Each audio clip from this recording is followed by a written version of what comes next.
Mic 3 to all officers. உங்க எல்லாத்துக்கும் தெரியும் இப்ப எது பரபரப்பா போயிட்டு இருக்கு அப்படிங்கிற விஷயம். ஸோ அன்னைக்கே நான் வந்து உங்களுக்கு நிறைய இன்ஸ்ட்ரக்ஷன்ஸ் கொடுத்துருந்தேன். அதை லெட்டர் அண்ட் ஸ்பிரிட்ல ஃபாலோ பண்ணுங்க. மெயினா வந்து கஸ்டடி சொல்லியிருந்தேன். 7 o'clock மேல கஸ்டடி இருக்கக்கூடாது அப்படிங்கறத சொல்லியிருந்தேன். அதே மாதிரி ஸ்பெஷல் டீம்ஸ் யாரை செக்யூர் பண்ணாலும் அந்த ஏசியோட நாலேஜ் இல்லாம செக்யூர் பண்ணக்கூடாது. நீங்க பாத்தீங்க, அந்த DSP was suspended, all the police constables were arrested. நீங்க எல்லாமே பாத்திருக்கீங்க. Case is going to CBI. So இந்த நேரத்தில் பிசிக்கல் அபியூஸ் அகேன்ஸ்ட் எனிபடி இருக்கக்கூடாது. அதை என்ஷூர் பண்ணுங்க. ஸோ ஸ்பெஷல் டீம்ஸ் வந்து should function only under the control of AC, that too on need basis. ஏதாவது ஒரு கேஸ் கண்டுபிடிக்கிறதுக்கு ஸ்பெஷல் டீம் போட்டீங்கன்னா அதுக்கு வந்து ஏசிஸ் டிசிஸ் வந்து ப்ரொசீடிங் போடணும். அதர்வைஸ் அவங்க ரொட்டீன் ஒர்க் தான் பார்க்கணும் ஸ்டேஷன்ல. DC special team, AC special team, COP special டீம்னு யாரும் எங்கேயும் போக முடியாது. Let them go and do their work. ஏதாவது ஒரு கேஸ் கண்டுபிடிக்கணும்னா நீங்க ஒரு ப்ரொசீடிங் போடணும். ப்ரொசீடிங் போட்டு அதுக்கப்புறம் ஸ்பெஷல் டீம் கான்ஸ்டியூட் பண்ணுங்க. இது வரைக்கும் அன்ஆத்தரைஸ்டா இருக்கக்கூடிய எல்லா ஸ்பெஷல் டீமும் கலைக்கப்படுகின்றன. அதை எல்லாமே அவங்கவுங்க ஸ்டேஷன் போக சொல்லிடுங்க. ஏதாவது கேஸ் கண்டுபிடிக்கணும்னா நீங்க வந்து ஃபார்ம் பண்ணுங்க. So there is no concept call special team. அதே மாதிரி அவங்க யாரை செக்யூர் பண்றாங்க, யாரை இன்ட்ராகேட் பண்றாங்க, என்ன செய்யறாங்க, என்ன விதமான ட்ரீட்மெண்ட் கொடுக்குறாங்க, இது எல்லாமே ஏசிஸோட நாலேஜில் தான் நடக்கணும். ACs shall be responsible for everything in his jurisdiction. Inspector தான் பாத்துக்குவாரு, கிரைம் டீம் ஐடபிள்யூ இன்ஸ்பெக்டர் பாத்துக்குவாங்க அப்படின்னு சொல்லி போறது இல்ல.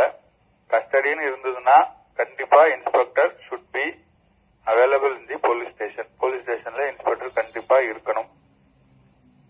அதே மாதிரி எல்டர்லி பீப்புள், உமன், சில்ட்ரன் இவங்களை எப்பவுமே வந்து ஆஃப்டர் சன்செட் ஸ்டேஷன் கொண்டு வராதீங்க. வேற ரொம்ப எமர்ஜென்சி, வேற வழி இல்லைன்னா அவங்கள ஹாஸ்பிட்டல்ல வைங்க, depending on their health condition. ட்ரங்கர்ட ஸ்டேஷன் கொண்டு வராதீங்க. போலீஸ் கூட தகராறு பண்றான்னு ஸ்டேஷன் கொண்டு வராதீங்க. பப்ளிக் யாராவது அடிச்சு புடிச்சு கொடுத்தாங்கன்னா அதுவும் ஸ்டேஷன் கொண்டு வராதீங்க. அவங்க எல்லாத்தையும் டைரக்டா ஃபர்ஸ்ட் மெடிக்கல் ட்ரீட்மெண்ட்டுக்கு ஆஸ்பத்திரி கூட்டு போங்க. யாருமே உங்களோட டிடக்ஷன் ரிகவரி எல்லாம் எதுவும் கேட்கறதே இல்லை.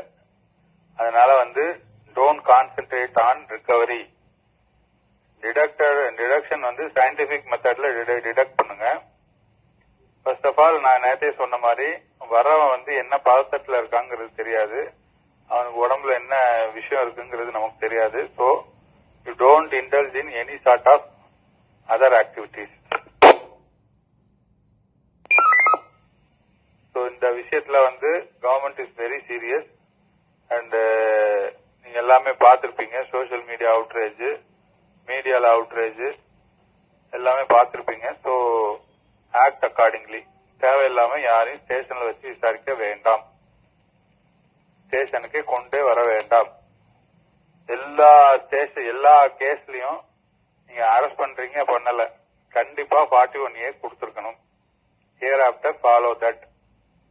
41A கண்டிப்பா அந்த நோட்டீஸ் கொடுத்தே ஆகணும் எல்லா ஸ்டேஷனும். இப்போ புது இதுல 35 BNSS நோட்டீஸ் கொடுத்தே ஆகணும். அது எந்த கேஸா இருந்தாலும் சரி. அப்பியர் ஆறாங்க ஆகல அது வேற விஷயம். லாயரோட அப்பியர் ஆனா let them appear with lawyer. அதை பத்தி ஒன்னும் தப்பு கிடையாது. அது மாதிரி ரிமாண்ட் ஒர்க்கு 6 o'clock முடிச்சிட்டு 7 o'clock ரிமாண்டுக்கு எல்லாம் போயிடணும். ஸ்டேஷன்ல கஸ்டடி வைக்காதீங்க. நைட் எமர்ஜென்சி யாராவது ரோட்ல அடிச்சுக்கிட்டாங்க ஸ்டேஷன் கூட்டு வர நோ. அடிச்சுக்கிட்டாங்கன்னா ஹாஸ்பிட்டல்ல கொண்டு போய் அட்மிட் போடுங்க. ட்ரங்க் அண்ட் டிரைவிங்ல போலீஸ் தகராறு பண்றாங்கன்னா நோ. ஹாஸ்பிட்டல்ல அட்மிஷன் போடுங்க, காலையில பாத்துக்கலாம்.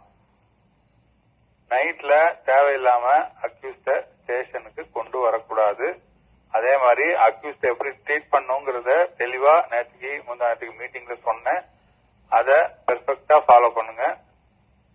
அதுல எந்த விதமான மாற்று கருத்து இருக்கக்கூடாது.